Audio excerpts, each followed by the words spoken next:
Welcome back to another video and another consumption test. Today we're going to be doing our typical consumption test with the facelift of the Kia EV6, a car that you see lots of times on the road, and obviously in the facelift I want to see what the range is. We did already drive the previous generation and also the previous GT generation, so we're going to see how far we can actually get with this, and then in the future hopefully compare it for instance to the GT variant. The car now has an increase of around 6.4 kilowatts an hour of its battery size, now up to 84 kilowatts an hour with 325 horsepower, the way we have it standing here in an all-wheel drive system. You could also get it as a rear-wheel drive system and also a rear-wheel drive system with 170 horsepower or 229 horsepower. We have it standing here basically in the highest variant that you can pick up, GT line, and the highest engine variant with a 325 horsepower.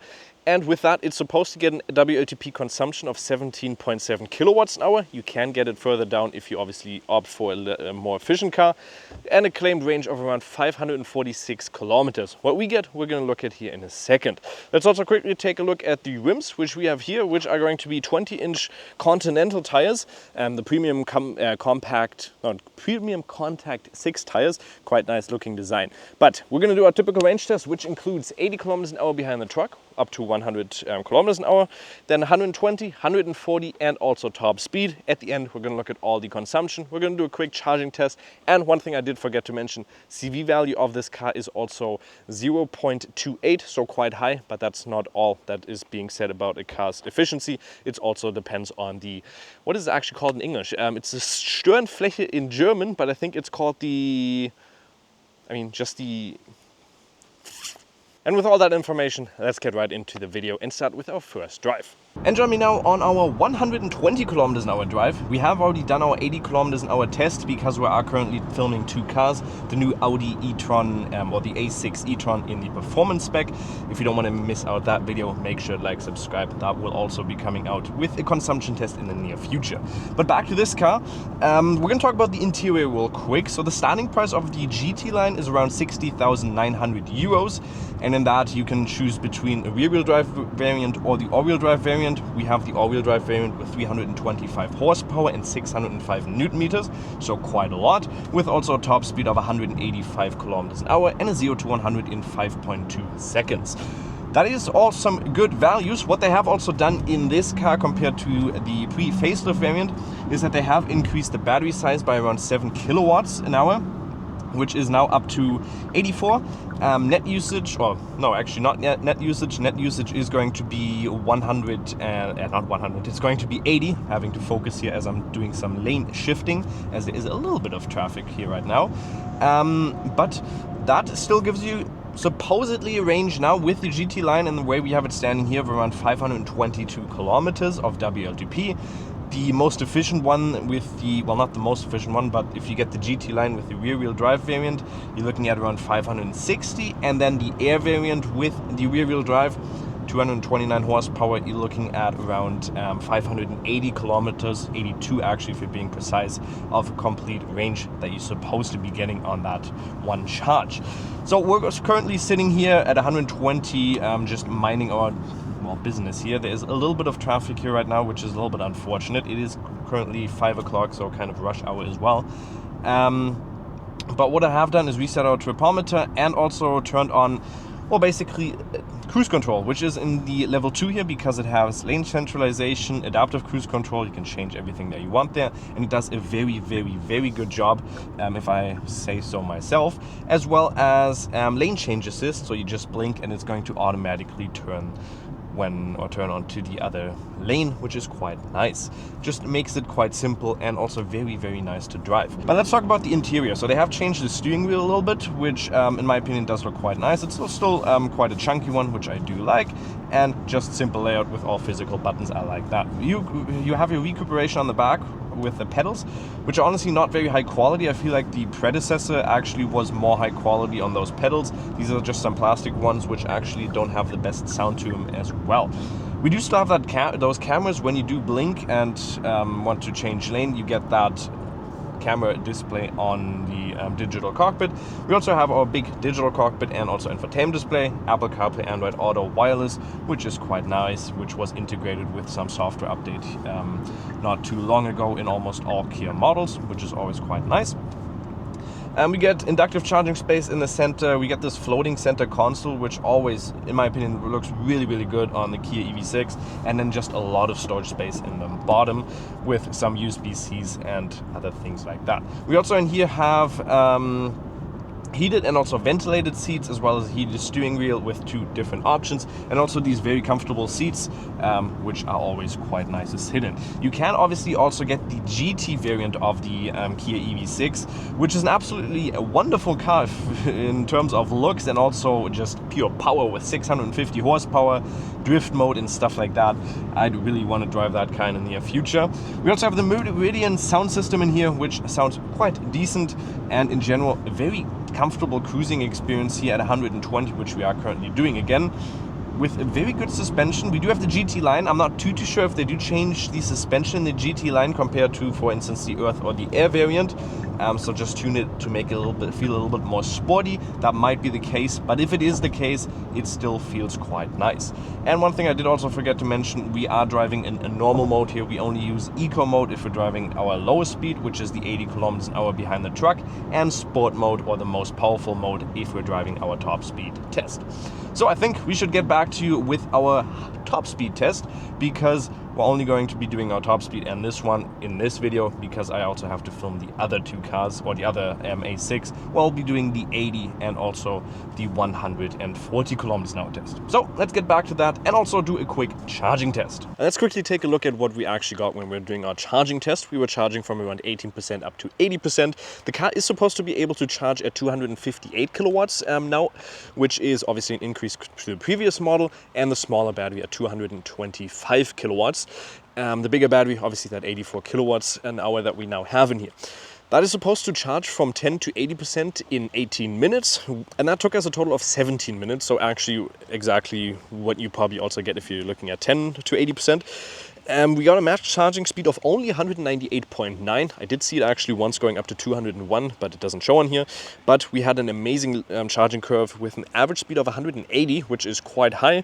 And that took us, like I said, a total of 17 minutes. Straight up, and then just constantly staying at that speed, which is quite nice. And if we probably would have gone down to 10%, we might have seen that peak up to 258. We also didn't precondition the car, so this was basically just a little bit of Autobahn driving for around 10-20 minutes, and then going onto the charging station, so no preconditioning, and still 17 minutes is a very good value in my opinion. And I've just reset our tripometer. It's time to hit the road top speed, and that kick is quite nice.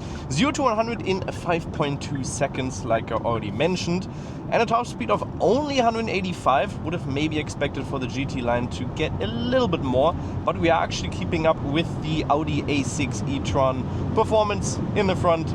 But now we are at 185 and we can't go. Actually, no, we got faster. We got 190 there. 100 and okay, so tachometer 192. That's the top speed, and the e-tron is gone in front of us with a top speed of 210 kilometers an hour.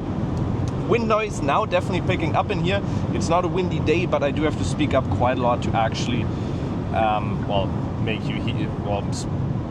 Think like I'm talking a normal voice. What I have just noticed is that at faster speeds and a little bit more of a bumpier road, the side mirror starts to vibrate, so it looks like there's a big earthquake happening, which is quite interesting. It's not doing it, actually no, it is doing it on the right monitor as well, or right mirror.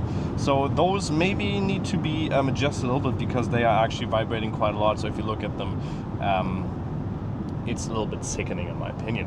But otherwise, sound was not bad at all there for the second one. We're driving at 192 kilometers an hour, and that punch definitely is there. If you want to overtake or anything else, you have plenty of power to do so with those 325 horsepower. Even the 229 are still going to be completely enough to do anything with it. And 605 Newton meters is just a lot. That is going to get you a good punch, a good kick off the line with those 5.2 seconds. And that all-wheel drive system really does a good job here. At higher speeds, the car also feels really smooth here. At 192, just planted to the ground, and we can't even turn on our cruise control. Actually, no, we can't. That I think only works up to 140 or 150 in Kia models. So nothing over that speed. But yeah, it's just very planted to the ground. I have driven this car on a couple of country roads now as well. A little bit more sportier driving experience. And what I gotta say is the car is just very well balanced, and you can definitely drive it fast around corners without having to, well, do a lot of maneuvering around it and trying to control it, because it is just so planted. Especially with electric cars, they just have that really good weight distribution most of the times with 50-50, because of the battery just being planted into the underfloor of the car, and therefore, well, not underfloor, but into the body of the car below the seats. It just has a very good weight distribution, and it just feels really good to drive. And there's really nothing disturbing here while driving this. The steering wheel does really good job. Steering center, I don't have to put too much force into it when driving this. The only thing that I'm experiencing here, top speed of 192. I'm overtaking somebody who was driving at around 185, and the car came up on the front. And therefore, I always feel kind of bad because I'm overtaking with just 5 kilometers an hour quick, and he has to brake down because of me. Same with, for instance, if you're driving a Volvo, which is limited to 180. But yeah, this actually feels really good here at these speeds. But we'll see what the consumption says, and I can already tell you it does not look too good. But that's always the case with top speed tests. But yeah, let's get back to you with all the numbers and gist that you would need to see when you're looking at buying this car and looking at terms of consumption. And now let's take a look at all the numbers. Just so you know what the battery capacity is, the net usage is 80 kilowatts an hour, so we will be dividing 80 by the consumption we had to estimate our complete range. And I will also include a 70% state of battery charge, meaning if you're driving on the Autobahn from 80% down to 10, how much you're going to be getting if you obviously use those 70% over longer distances. So 100 kilometers an hour behind the truck, we had an average consumption of 14.2 kilowatts an hour, which is definitely not bad, with an average speed of 82.76 kilometers an hour. That took us a total of 29 minutes and would give us a theoretical range of 563 kilometers if you were driving over longer distance with 70% in total, 394 kilometers. That would cost you also a total of €6.96 if you have the EnBW medium plan, which I have, which is 49 cents per kilowatt hour. For the 120 kilometers an hour test, we had an average consumption of 19.2, still definitely not bad. Average speed there was 109.1 with a total time of 22 minutes. Total range there would be 417 kilometers if you were driving 100%, and if you were driving 70%, 292 kilometers. That would also set you back a total of €9.41 per 100 kilometers. 140 kilometers an hour, we had an average consumption of 26 kilowatts an hour, which is definitely a little bit of an increase if we compare to, for instance, the Cupra Tavascan in the VZ variant. That had an average consumption there of 24.2, or something like a Volvo XC40 in the black edition with a twin motor, 24.7, so a little bit of an increase there, but still an okay value in my opinion. Average speed there was 126 kilometers an hour with a total of 19 minutes.